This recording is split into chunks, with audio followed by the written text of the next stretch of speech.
Setelah pada segmen sebelumnya kita membicarakan mengenai sejarah awal mikrobiologi makanan dan status perkembangan mikrobiologi makanan saat ini, maka pada segmen ketiga ini kita akan melihat bagaimanakah peran seorang food microbiologist.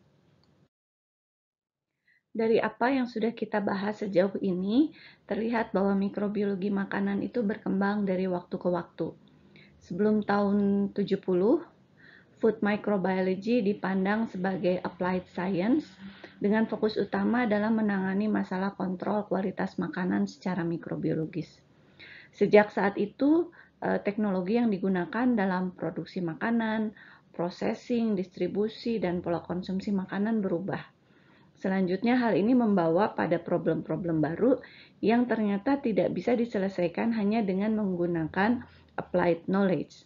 Sehingga food microbiology saat ini perlu memasukkan aspek basic science secara lebih mendalam agar dapat menyelesaikan problem microbiologis yang terkait dengan makanan ini.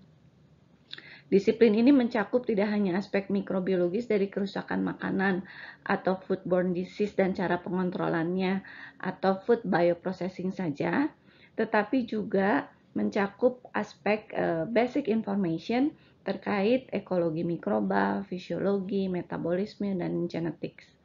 Informasi-informasi ini dibutuhkan untuk mengembangkan metode misalnya untuk mendeteksi bakteri patogen secara cepat, mengembangkan strain kultur starter yang lebih unggul, kemudian mengembangkan enzim termostabil di dalam processing makanan dan lain sebagainya. Hal-hal ini tidak hanya bisa dikembangkan hanya dengan mengandalkan applied science, tetapi juga perlu memperhatikan basic science secara mendalam.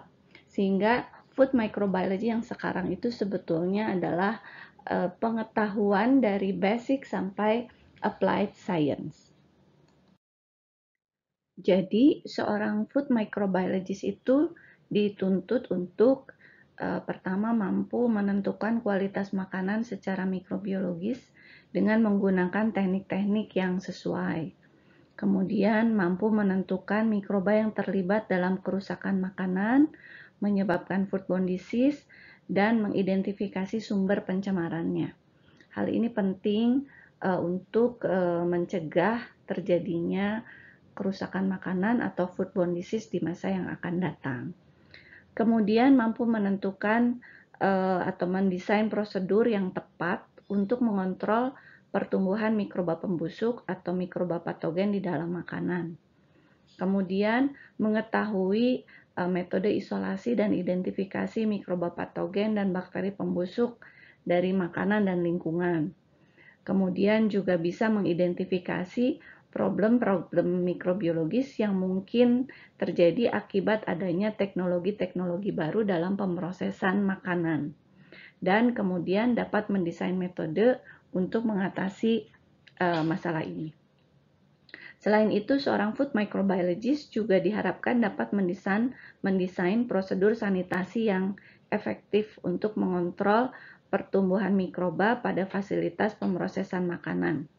Kemudian dapat menggunakan mikroba untuk memproduksi makanan fermentasi secara benar, dapat mendesain metode untuk menghasilkan kultur starter yang baik untuk digunakan dalam fermentasi makanan, dan yang tidak kalah penting adalah memahami peraturan terkait urusan makanan ini, baik aturan nasional maupun internasional.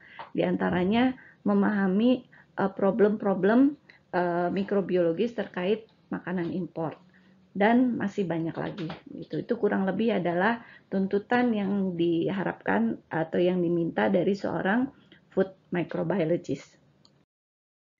Demikian segmen terakhir dari kuliah pertama kita mengenai sejarah dan perkembangan mikrobiologi makanan. Sampai berjumpa di kuliah selanjutnya.